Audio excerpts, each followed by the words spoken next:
جب یہ بچہ 6 برس کا ہوا تو ماں نے سوچا کہ ننیال والوں سے اسے ملایا جائے، تو بی بی آمنہ اپنے لال کو لے کر یثرب روانہ ہوئیں، ساتھ میں ان کی کنیز برخا تھیں۔ یثرب کے ان دنوں کو آپ نے بعد میں بہت یاد کیا اور بتایا کہ وہیں انہوں نے اپنے ماموں خالہ کے بیٹوں کی صحبت میں تیرنا سیکھا تھا، اور انہی لڑکوں نے انہیں پتنگ اڑانا بھی سکھایا تھا۔ مگر جب تھوڑے دنوں بعد بی بی آمنہ اپنے بیٹے کو لے کر واپس ہونے لگیں تو رستے میں بیمار پڑ گئیں، انہیں بیچ میں رکنا پڑا۔ کارواں انہیں چھوڑ کر مکہ کی طرف روانہ ہوا، وہ چند دن بیمار رہیں اور انتقال کر گئیں۔ یہ نیک بچہ یثرب اور مکہ کے بیچ اپنی ماں کے سائے سے محروم ہوا۔ اب نہ اس کے سر پر باپ کا سایہ تھا، نہ ماں کا آنچل تھا۔ برخا نے بیماری میں اسے بہت دلاسا دیا تھا اور جیسے تیسے کر کے اسے مکہ لائی۔ اب ہمارے ننھے حضور براہ راست دادا جان کے سائے میں تھے، اور دادا نے پوتے کو بیٹوں سے بڑھ کر جانا۔ حضرت عبد المطلب کعبہ کے قرب میں بہت خوش رہتے تھے، تو ان کے گھر والے ان کے لیے روز کعبہ کی دیوار تلے مسند بچھا دیتے تھے، اور ان کا اتنا روب داب تھا کہ کسی بیٹے کی یہ مجال نہیں تھی کہ مسند پر ان کے پاس آ کر بیٹھ جائے، مگر پوتا بلا تکلف دادا کے قریب مسند پہ جا بیٹھتا۔ بیٹے ان سے کہتے کہ الگ ہٹ کر بیٹھو، تو عبد المطلب کہتے کہ نہیں نہیں، اسے میرے پاس بیٹھا رہنے دو، خدا کی قسم ایک عظیم مستقبل اس کا منتظر ہے۔ دادا پوتا روز ہی ساتھ ساتھ نظر آتے، کبھی ہاتھ میں ہاتھ ڈالے کعبہ میں گھوم پھر رہے ہیں، کبھی مکہ کی کسی گلی کسی کوچے میں گشت کر رہے ہیں۔ اور تو اور عبد المطلب اپنے پوتے کو اپنے ساتھ ندوہ میں بھی لے جاتے، جہاں قریش کے گنے چنے 40 بوڑھے سر جوڑ کر بیٹھتے اور مکہ کے معاملات و مسائل پر غور و فکر کرتے۔ یہ 80 برس کا بوڑھا ہر مسئلے کے بارے میں اپنے 7 سالہ پوتے سے ضرور پوچھتا کہ بیٹے تم اس بارے میں کیا کہتے ہو، اور جب ندوہ کے اکابرین عبد المطلب سے ان کے پوتے کے بارے میں کچھ پوچھتے تو وہ کہتے کہ خدا کی قسم ایک عظیم مستقبل اس بچے کا منتظر ہے۔ مگر ماں کو مرے ابھی 2 سال ہوئے تھے کہ دادا کی بھی آنکھ بند ہو گئی۔ مرتے وقت اس بزرگ نے بچے کا ہاتھ ابو طالب کے ہاتھ میں پکڑایا کہ وہ عبداللہ کے سگے بھائی تھے، اور ابو طالب نے بھتیجے پر دادا سے بڑھ کر شفقت کی۔ اس بزرگ نے بھتیجے کو بیٹوں کے برابر جانا، اور ان کی زوجہ فاطمہ نے ان سے اتنا پیار کیا کہ وہ ماں کا غم بھول گئے۔ فاطمہ بھی ہاشم کی پوتی تھیں۔ ان کے بیٹے اسد کی بیٹی جو عبد المطلب کے سوتیلے بھائی تھے، اور آن حضرت کو اکثر ان کی یاد آتی، فرمایا کرتے تھے کہ اس نیک بی بی نے مجھ سے اتنی محبت کی کہ ان کے اپنے بیٹے بے شک بھوکے رہ جائیں، مجھے بھوکا نہیں دیکھ سکتی تھی۔ واقعہ یوں ہے کہ آخری ایام میں عبد المطلب کے مالی حالات اچھے نہیں رہے تھے۔ بیٹوں کے لیے جو انہوں نے اثاثہ چھوڑا وہ بہت معمولی تھا۔ ان کے بعض بیٹوں نے اپنے زور بازو سے دولت کما لی تھی، مثلا ابو لہب نے، مگر ابو طالب غریب آدمی تھے، تو بھتیجے کو اپنے اخراجات پورے کرنے کے لیے محنت مزدوری کرنی پڑتی تھی۔ زیادہ تر بھیڑ بکریاں چرایا کرتے تھے۔ اس مشغلے میں ان کا زیادہ وقت پہاڑیوں پر گزرتا تھا۔ دن دن بھر وہ اکیلے بکریوں کے ساتھ مکہ کے ارد گرد پھیلی ہوئی پہاڑیوں پر گھومتے رہتے تھے۔ کبھی کبھی ابو طالب انہیں اپنے ہمراہ سفر پر لے جاتے، اور ایک دفعہ جب حضور 9 کے سن میں تھے اور بعض روایات کے مطابق 12 کے سن میں تھے، تو ابو طالب انہیں لے کر ایک تجارتی قافلے کے ساتھ شام تک گئے۔ جہاں مکہ سے چلنے والے قافلے بالعموم پڑاؤ کیا کرتے تھے، اس سے قریب ہی بصرہ نام کا مقام تھا، جہاں عیسائی راہبوں کی ایک پرانی کٹیا تھی۔ کتنے زمانے سے یہ کٹیا راہبوں سے آباد چلی آتی تھی۔ ایک راہب کی آنکھ بند ہونے لگتی تو وہ دوسرے راہب کو اس کٹیا میں بسر کرنے کی اجازت دیتا۔ جب وہ مرنے لگتا تو اپنی جگہ دوسرے راہب کو بٹھاتا اور آنکھ بند کر لیتا۔ جو راہب کٹیا میں جگہ سنبھالتا تھا وہ ان سب چیزوں کا وارث ٹھہرتا جو اس کٹیا میں ہوتی۔ ان چیزوں میں چند پرانے مخطوطات بھی تھے جن میں یہ خبر دی گئی تھی کہ عربوں میں ایک پیغمبر کا ظہور ہوگا۔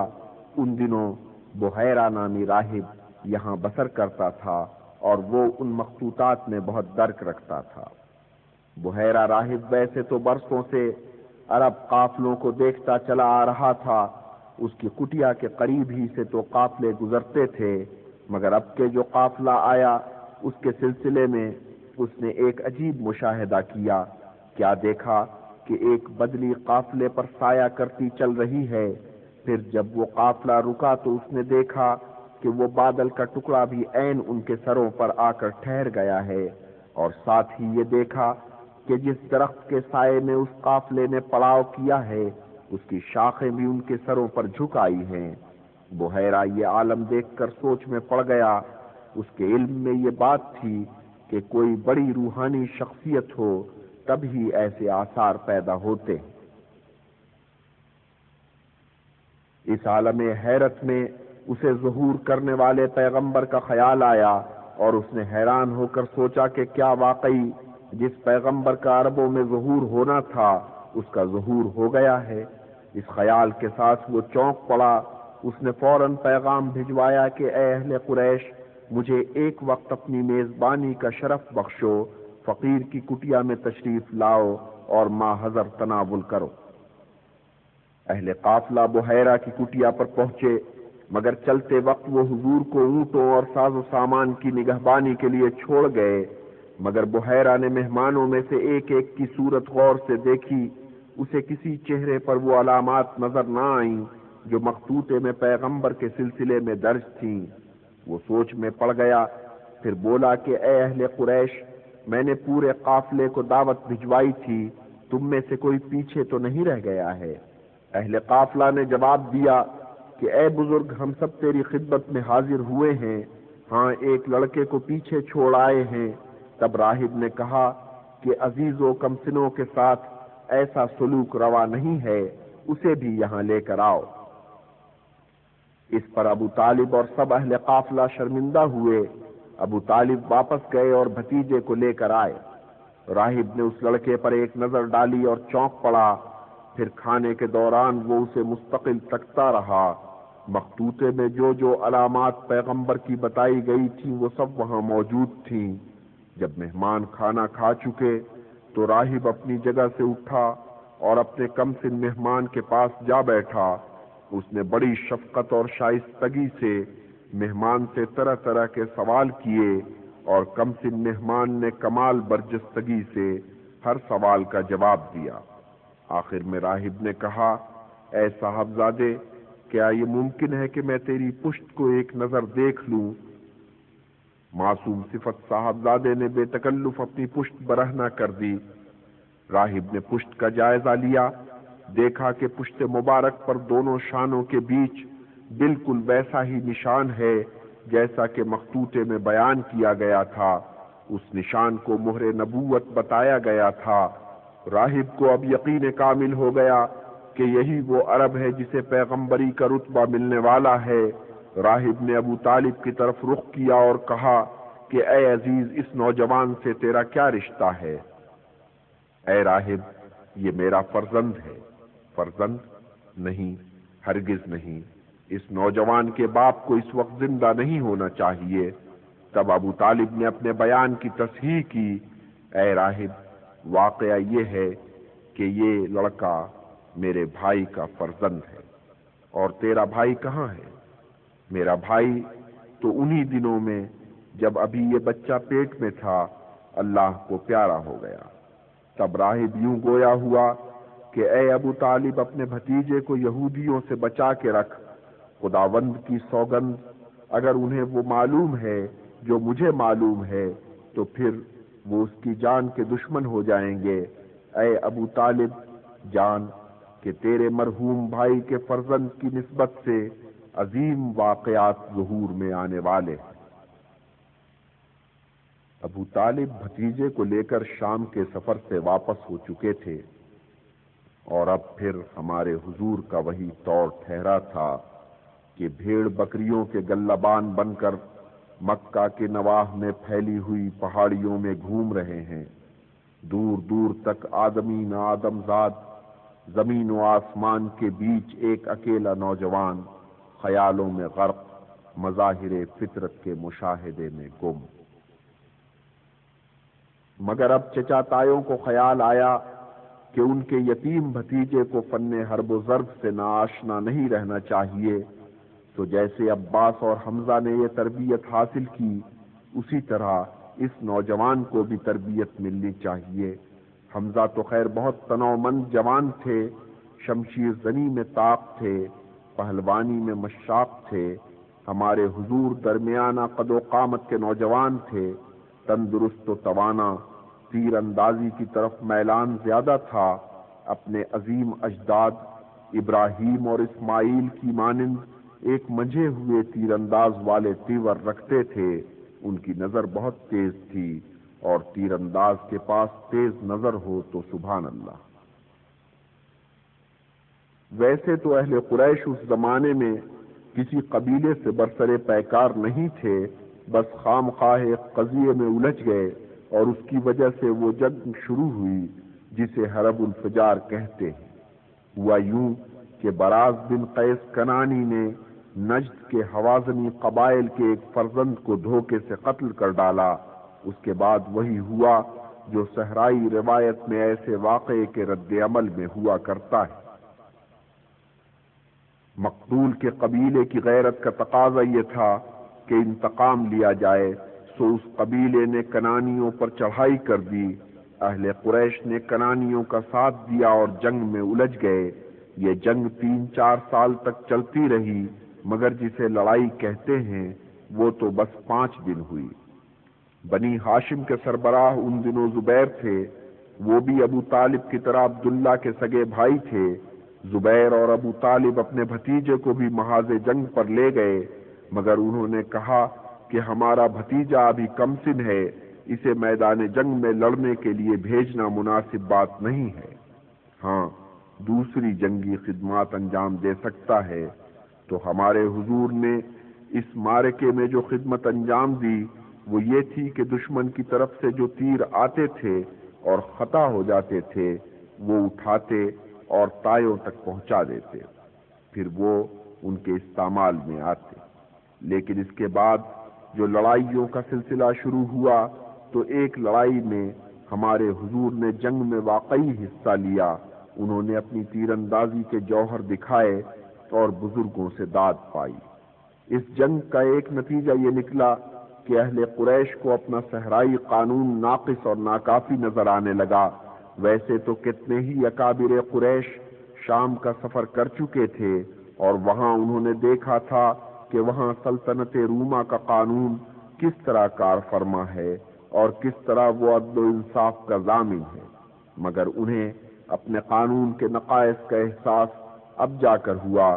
انہیں یہ احساس ہوا کہ ان کے صحرائی قانون میں تو کوئی ایسا ضابطہ، کوئی ایسا طریقہ کار ہے ہی نہیں کہ اگر کسی کے ساتھ زیادتی ہے یا اگر کسی کو قتل کر دیا گیا ہے تو مجرم کو اس کے جرم کی سزا ملے اور مظلوم یا مقتول کے خاندان کے ساتھ انصاف کیا جائے۔ بس اگر مظلوم یا مقتول کے قبیلے والے لڑ کر بدلہ لے سکتے ہیں تو لے لے۔ ادھر اہل قریش میں یہ احساس پیدا ہو رہا تھا، ادھر ایک اور واقعہ گزر گیا جس سے اس احساس کو اور تقویت ملی۔ ہوا یوں کہ بنی سہم کے ایک بااثر شخص نے ایک یمنی تاجر سے کچھ مال و اسباب خریدا، مگر مطلوبہ قیمت ادا نہیں کی۔ یمنی سوداگر مکہ میں اجنبی تھا، اس کا کون حامی و مددگار ہوتا، اور جس نے اس کا مال غصب کیا تھا وہ مکہ میں اثر و رسوخ رکھتا تھا۔ لیکن یمنی تاجر بھی ہمت والا نکلا، اور وہ یوں پسپا ہونے والا نہیں تھا۔ ابو قبیس کے ٹیلے پر کھڑے ہو کر اس نے بآواز بلند اور بہت جوشیلے لہجے میں اہل قریش کو خطاب کیا اور اپیل کی کہ صاحب و منصفی کرو اور میرے مال کی قیمت مجھے دلواؤ۔ اس اپیل کا اہل قریش پر خاطر خواہ اثر ہوا۔ بنی ہاشم، بنی زہرا اور بنی تمیم کے اکابرین عبداللہ ابن جدعان کے مکان پر جمع ہوئے اور اس پر اتفاق کیا کہ عدل و انصاف کا کوئی ضابطہ بنانا چاہیے۔ وہاں سے اٹھ کر وہ خانہ کعبہ پہنچے، سنگ اسود پر پانی ڈالا اور سب اکابرین نے ایک ایک چلو اس پانی کا پیا اور اپنا اپنا دایاں ہاتھ بلند کر کے قسم کھائی کہ اب کے بعد مکہ میں کسی پر جو ظلم ہوگا ہم متحد ہو کر مظلوم کا ساتھ دیں گے اور ظالم کی مخالفت کریں گے، خواہ وہ ظالم اہل قریش ہی میں سے کیوں نہ ہو اور خواہ مظلوم مکہ سے باہر ہی کا آدمی کیوں نہ ہو۔ اس پیمان نے حلف الفضول کا نام پایا، اور اس تقریب میں زبیر اپنے بھتیجے کو بھی لے کر آئے تھے اور بھتیجا اس پیمان میں شامل ہوا۔ ہمارے حضور نے بعد میں اس واقعے کا ذکر کیا اور یوں فرمایا کہ میں نے ابن جدعان کے ہاں جس معاہدے میں شرکت کی تھی وہ میری دانست میں اتنا اہم تھا کہ اگر مجھے لال اونٹوں کی پوری قطار بھی اس کے بدلے میں نظر کی جاتی تو میں اسے ٹھکرا دیتا اور اس تقریب میں ضرور شرکت کرتا۔ اگر آج بھی ایسے کسی معاہدے کے لیے مجھے دعوت دی جائے تو خدا کی قسم میں آج بھی اسی طرح لبیک کہوں گا۔ ہاں، اس تقریب میں میزبان کے چچا زاد بھائی ابو قحافہ بھی شریک ہوئے تھے۔ وہ اپنے نور نظر ابو بکر کو ساتھ لے کر آئے تھے اور ابو بکر ہمارے حضور سے 1-2 سال چھوٹے تھے۔ ابو طالب کے 3 بیٹے تھے، طالب، عقیل اور جعفر۔ ہمارے حضور انہی کے ساتھ اٹھتے بیٹھتے ہنستے کھیلتے تھے۔ جعفر سے کہ سب سے چھوٹے تھے انہیں زیادہ انس تھا۔ جعفر کو بھی ان سے لگاؤ بڑھتا چلا گیا اور ایک عقیدت کی شکل اختیار کر گیا اور یہ تعلق آخر عمر تک قائم رہا۔ مکہ میں ایک خاتون تھی خدیجہ بنت خویلد، بنی اسد میں سے تھیں اور دور کے رشتے سے بنی ہاشم کی چچازاد بہن ہوتی تھیں۔ ورقہ ابن نوفل کی سگی چچازاد بہن تھیں، بیوہ تھیں، 2 مرتبہ شادی ہوئی، دونوں مرتبہ شوہر اللہ کو پیارا ہو گیا۔ اب تجارت کرتی تھیں اور دولت والی تھیں۔ ان کا تجارت کا طریقہ یہ تھا کہ اجرت پر معاملہ طے کر کے کسی شخص کو مال و اسباب حوالے کرتی جو دیس دیس جا کر ان کا مال فروخت کرتا۔ اس بی بی نے آن حضرت کی ایمانداری اور شرافت کی بہت شہرت سنی تھی۔ ایک دن انہوں نے جناب کو بلا بھیجا اور پیشکش کی کہ میرا مال لے کر شام جاؤ اور فروخت کرو، اب تک اس کام کے لیے جتنی اجرت ادا کرتی چلی آئی ہوں اس کا دگنا ادا کروں گی، میرا غلام میسرہ ساتھ جائے گا۔ آن حضرت نے یہ شرط قبول کر لی، مال و اسباب باندھ میسرہ کو ساتھ لے شام کی طرف روانہ ہوئے۔ جب آپ بصرہ کے قریب پہنچے تو ایک درخت تلے پڑاؤ کیا۔ یہاں سے قریب ہی ایک عیسائی راہب کی کٹیا تھی، نام اس کا ینستر تھا۔ قافلوں کے پڑاؤ بھی تو ان دنوں طے شدہ ہوا کرتے تھے، تو شاید یہ مقام وہی تھا جہاں حضرت نے اب سے 15 برس پہلے قافلے کے ساتھ پڑاؤ کیا تھا، اور عجب نہیں کہ یہ وہی کٹیا ہو جہاں ان دنوں بحیرہ راہب کا بسیرا تھا۔ شاید اب وہ اس دنیا میں نہیں تھا، اس کی جگہ دوسرا راہب دھوری رمائے بیٹھا تھا، مگر ہمیں تو وہی معلوم ہے جو میسرہ نے بیان کیا، اور میسرہ نے یوں بیان کیا کہ راہب کٹیا سے نکل کر آیا اور مجھ سے پوچھنے لگا کہ درخت کے نیچے یہ کون شخص بیٹھا ہے۔ میں نے بتایا کہ یہ اہل قریش میں سے ہے۔ تب نیستر یوں بولا کہ ہو نہ ہو یہ ضرور کوئی پیغمبر ہے۔ میسرہ کے دل میں یہ بات اتر گئی، پھر وہ پورے سفر میں عجیب و غریب علامات دیکھتا چلا گیا۔ ایک دن دھوپ میں چلتے ہوئے اس نے دیکھا کہ 2 فرشتے فضا میں معلق ہیں اور حضور پر سایہ کر رہے ہیں۔ خیر، سفر بخیر و خوبی تمام ہوا۔ حضرت بی بی خدیجہ کے گھر پہنچے اور ان کا مال بیچ کر جو مال خریدا تھا اس کا حساب پیش کیا۔ میسرہ سفر سے واپس آیا تو اس نے بی بی سے اپنے مشاہدات بیان کیے اور راہب نے جو کہا تھا وہ بھی سنایا۔ خدیجہ بی بی فوراً ورقہ ابن نوفل کے پاس پہنچی اور جو میسرہ سے سنا تھا وہ بھائی کو سنایا، اور ورقہ نے سارا کچھ سن کر یوں کہا کہ اے بہن، اگر یہ بیان صحیح ہے تو پھر جان لے کہ محمد ہمارے پیغمبر ہیں۔ مجھے تو بہت پہلے سے پتا تھا کہ ایک پیغمبر کا ظہور ہونے والا ہے اور ظہور کا وقت آن پہنچا ہے۔ خدیجہ بی بی نے جب ورقہ ابن نوفل سے یہ بات سنی تو حضور کو نکاح کا پیغام بھیجا اور حضور نے قبول فرما لیا۔ اس سے خدیجہ بی بی خوشی سے پھولی نہ سماتی تھیں۔ انہوں نے آن حضرت کو بلوایا، ان کی امانت و دیانت کی، ان کی صداقت شعاری کی، ان کی پاک دامانی کی، لوگوں کے قصے میں ان کے غیر جانبدار رہنے کی تعریف کی، اور اس طرح بی بی خدیجہ کی ہمارے حضور سے شادی ہو گئی۔ تو حضور نے چچا کے گھر کو سلام کیا اور خدیجہ بی بی کے گھر جا کر قیام کیا۔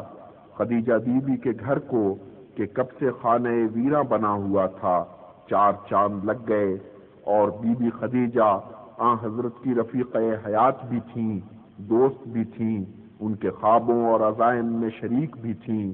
کتنی مبارک شادی تھی، گھر خوشیوں کا گہوارہ بن گیا۔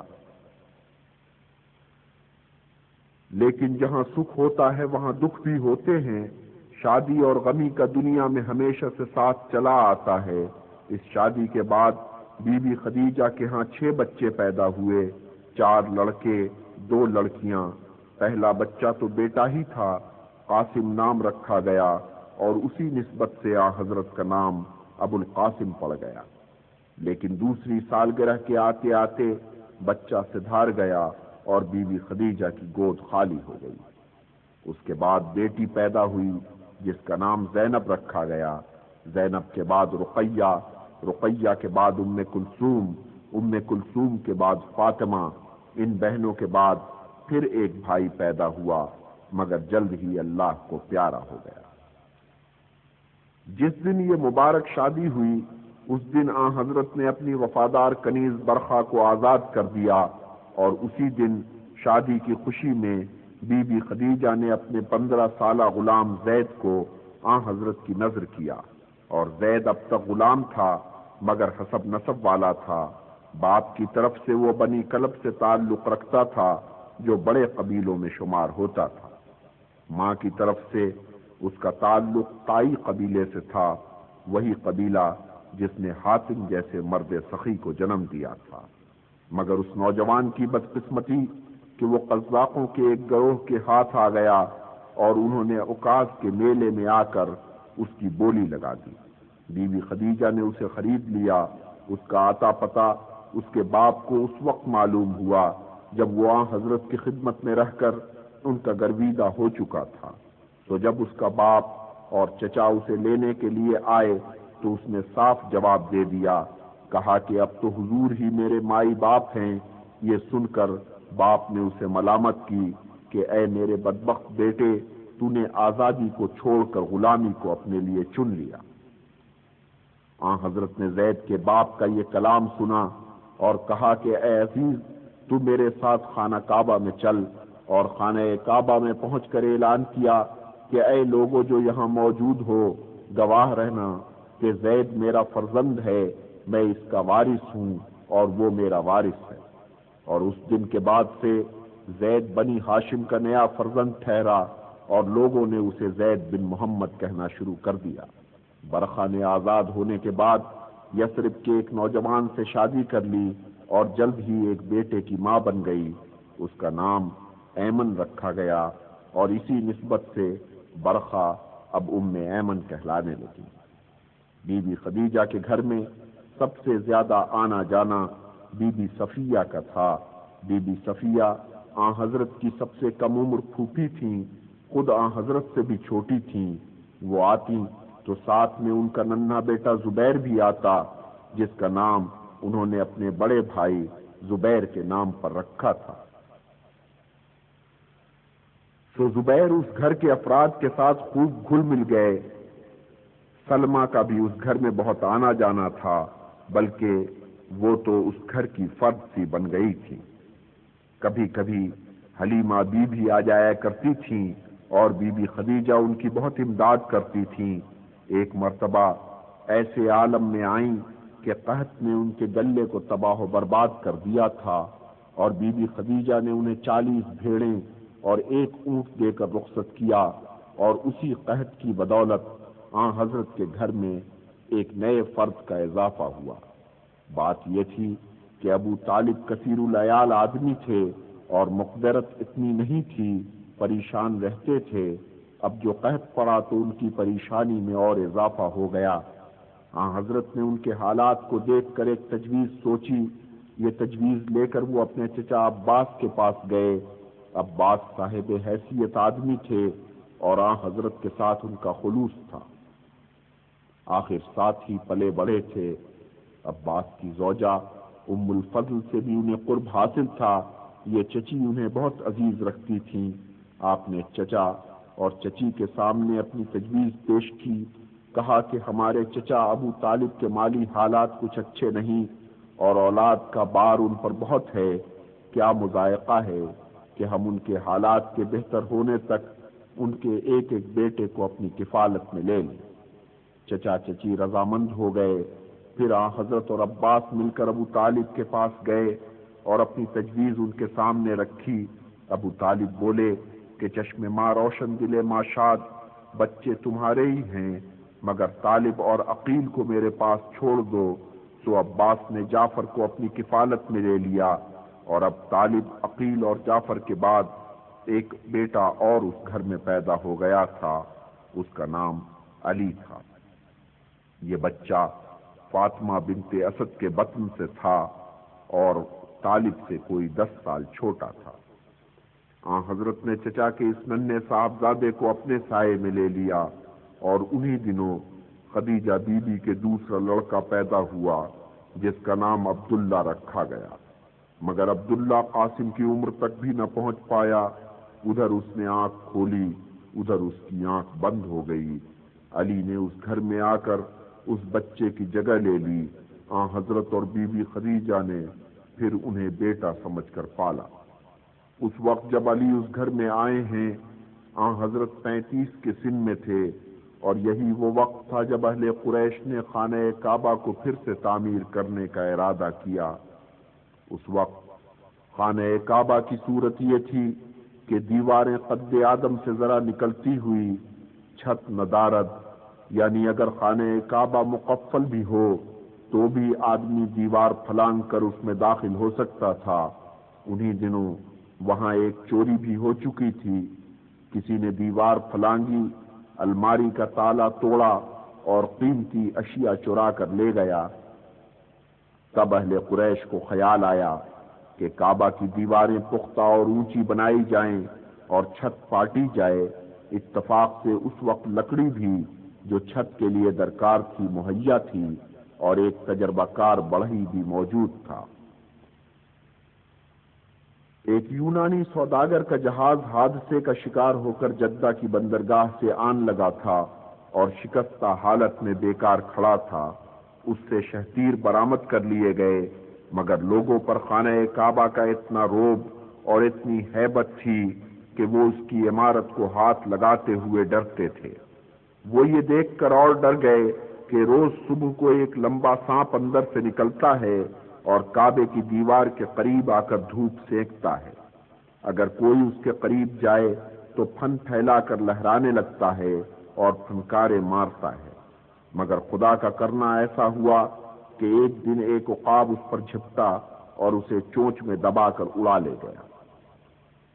تب اہل قریش نے اطمینان کا سانس لیا اور انہیں اعتبار آ گیا کہ ان کے ارادے میں اللہ تعالیٰ کی رضا شامل ہے۔ منصوبہ یہ تھا کہ دیواریں ڈھا کر دوبارہ پختہ تعمیر کی جائیں۔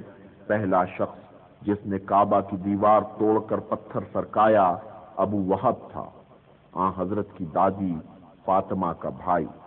لیکن عجب ہوا کہ پتھر اس کے ہاتھ سے سرک کر پھر اپنی جگہ پر جا ٹکا۔ یہ دیکھ کر سب لوگ ٹھٹک گئے، کام رک گیا۔ تب بنی مخزوم کا سردار ولید پھاوڑا لے کر آگے بڑھا اور کعبے کی طرف رخ کر کے یوں گویا ہوا کہ اے خداوند، ہماری طرف سے دل میں اندیشہ مت لا، ہماری نیت نیک ہے۔ پھر اس نے دیوار پر پھاوڑا چلایا، رفتہ رفتہ لوگوں نے بھی حوصلہ پکڑا، وہ بھی اس کام میں شریک ہو گئے۔ کھدائی کے دوران 2 تحریریں برآمد ہوئیں، ایک گوشے سنگ اسود سے، دوسری مقام ابراہیم کی تہ سے۔ پہلی تحریر میں یوں لکھا تھا کہ میں خداوند ہوں، بکا کا خالق ہوں، میں نے پیدا کیا اسے اس دن جس دن پیدا کیا آسمانوں کو اور زمین کو، سورج کو اور چاند کو، اور میں نے تعینات کیے 7 فرشتے اس کے ارد گرد۔ یہ وادی قائم رہے گی اس وقت تک جس وقت تک اس کی 2 پہاڑیاں اپنی جگہ قائم رہیں گی، اور جب تک وہ قائم رہے گی اس میں پانی کے چشمے ابلتے رہیں گے اور دودھ کی فراوانی رہے گی۔ دوسری تحریر یوں تھی، مکہ اللہ تعالیٰ کا مقدس گھر ہے، 3 سمتوں سے اسے سہارا ملا ہوا ہے، اس گھر کے لوگوں کو چاہیے کہ اس گھر کی بے حرمتی سے اجتناب کریں۔ رفتہ رفتہ دیواریں اونچی ہو گئیں، پھر وہ وقت آیا جب سنگ اسود کو دوبارہ اس کی جگہ پر نصب کرنا تھا، مگر اس مسئلے پر اہل قریش میں اختلاف پیدا ہوا۔ ہر قبیلہ، ہر گھرانہ بضد تھا کہ وہ سنگ اسود کو اٹھا کر اس کے مقام پر رکھنے کا شرف حاصل کرے گا۔ اختلاف بڑھتا چلا گیا، 4-5 دن تک سخت کشیدگی رہی۔ آخر ایک بزرگ نے انہیں سمجھایا کہ اے اہل قریش، تمہارے لیے مناسب یہ ہے کہ اس قضیے میں کسی کو ثالث مقرر کر لو۔ یوں کرو کہ جو شخص سب سے پہلے مسجد کے دروازے میں قدم رکھے اسے اپنا ثالث جانو۔ خانہ کعبہ کی گرد جو احاطہ تھا وہ مسجد کہلاتا تھا، اور یہ وہ جگہ تھی جہاں حضرت ابراہیم اور حضرت اسماعیل کے وقتوں سے اللہ کو سجدہ ادا کرنے کا فریضہ ادا ہوتا چلا آیا تھا۔ خیر، تو اہل قریش نے اس بزرگ کی یہ تجویز قبول کر لی، اور اس کے بعد جو پہلا شخص مسجد میں داخل ہوا وہ تھے ہمارے حضور، جو کئی دن تک باہر رہنے کے بعد ابھی مکہ واپس آئے تھے۔ آپ کو دیکھ کر لوگ کھل اٹھے، بے ساختہ چلائے، الامین الامین، ہمیں اس پر پورا اعتبار ہے۔ اور حضرت نے قضیہ اس طرح طے کیا کہ ایک چادر لے کر زمین پر بچھائی